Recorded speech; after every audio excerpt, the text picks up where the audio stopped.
Hey everybody, Nick Espinosa, your chief security fanatic here, and today we actually have to talk about money laundering via cryptocurrency because it's actually harder than you think, even though it's the blockchain, and here we go. Now, this is actually a really solid write-up by Andy Greenberg of Wired on this situation that just happened here, and so I'm going to be quoting and paraphrasing him a ton. This is a very complex thing, but it's so fascinating.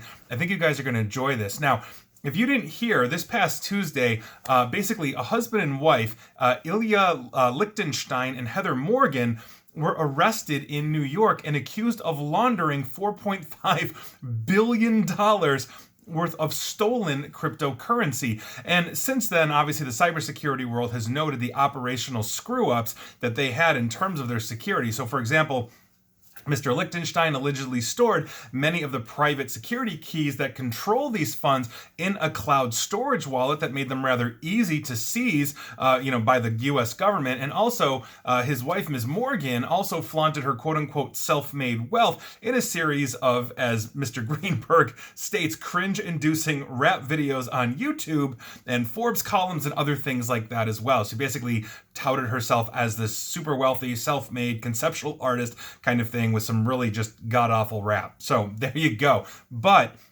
interestingly enough, those mistakes have obscured the remarkable number of multi-layered technical measures and techniques that prosecutors say that this couple used to try to essentially dead-end the trail for anyone attempting to follow and track their money. Now, what's even more remarkable is that federal agents led by the IRS Criminal Investigations Division managed to basically get around those attempts, understand those attempts, and recoup, or basically are there in the process of recouping about 3.6 billion of this stolen cryptocurrency. And in doing so, they're demonstrating just how advanced cryptocurrency tracing is now becoming, and that obviously is a huge thing, especially as we are going after all of these cyber criminal gangs that are using cryptocurrency as they are hitting us with ransomware and all of that. And obviously this was essentially something that we had originally considered the blockchain to basically be untraceable, and now that's proving not to be the case. In a 20-page statement of facts published alongside the Justice Department's criminal complaint against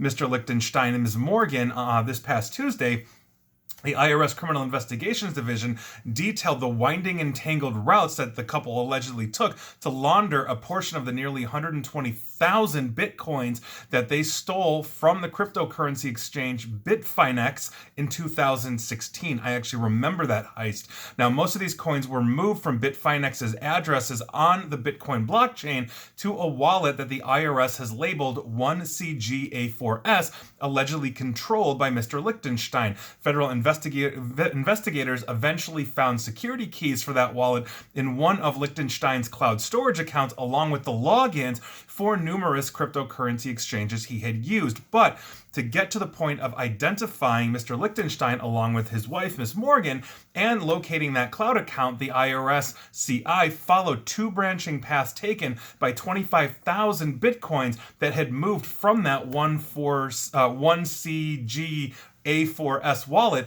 across the blockchain of Bitcoin. Now, one of those branches went to a collection of wallets hosted by basically Alphabet's dark web market. This is designed essentially to be impenetrable by law enforcement investigators. The other appears to have been converted into Monero, which is a cryptocurrency designed to obfuscate the trails of funds within the blockchain by mixing up the payments of multiple Monero users, both real transactions and artificially generated ones, and concealing their value in that way. Obviously, much harder to trace, which is why a lot of cyber criminals prefer Monero. Now, somehow, the IRS says that it identified Lichtenstein and Morgan by tracing those two branches of funds to a collection of cryptocurrency exchange accounts in their names, as well as in the names of three companies that they owned, known as DemandPath, EndPass, and SalesFolk. Now, the IRS hasn't entirely spelled out how the investigators defeated those obfuscation techniques, but clues in the court document and analysis of the case by other blockchain analyst experts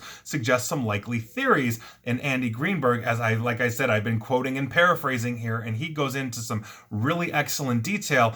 So let's get it on. This is fascinating. Lichtenstein and Morgan appear to have intended to use Alphabet, the dark web market, as a mixer or tumbler, a cryptocurrency cryptocurrency service that takes in users' coins and then returns different ones to essentially prevent things like blockchain tracing. Alphabet advertised in April 2016 that it offered that feature to its users by default. Quote, Alphabet can now safely be used as a coin tumbler, according to a post from one of its administrators. Quote, making a deposit and then withdrawing after is now a way to tumble your coins and break the link to the source of your funds. In July of 2017, however, 6 months after the IRS says Liechtenstein moved a portion of the Bitfinex coins into Alphabet wallets, the FBI, DEA, and Thai police arrested Alphabet's administrator and seized its server in a data center in the country of Lithuania. That server's seizure isn't mentioned in the IRS statement of facts, but the data on that server likely would have allowed investigators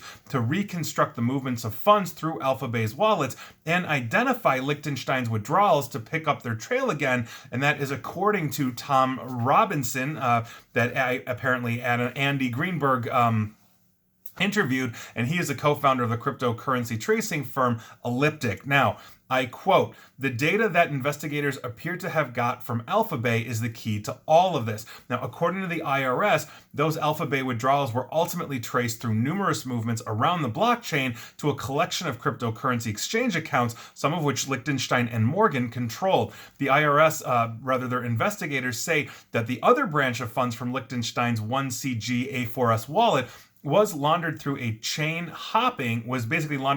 hopping, but they only partially describe how that obfuscation worked, not to mention how the IRS defeated it. One chart in the IRS's statement of facts shows a collection of bitcoins moving from that wallet into two accounts on an unnamed cryptocurrency exchange. Yet, those two accounts, registered with Russian names and email addresses, were funded entirely with Monero rather than Bitcoin, according to the IRS. Both accounts were eventually frozen after the exchange demanded more identifying information from the account holders, and they failed to provide it. But by that time, much of the Monero had been converted to Bitcoin and withdrawn. IRS criminal investigations declined to comment on the Bitfinex case beyond the public documents it's released, and Chain Analysis, basically a cryptocurrency blockchain tracking system that has the IRS as a customer, declined to say whether it had been part of the investigation, and much less rather had it helped the IRS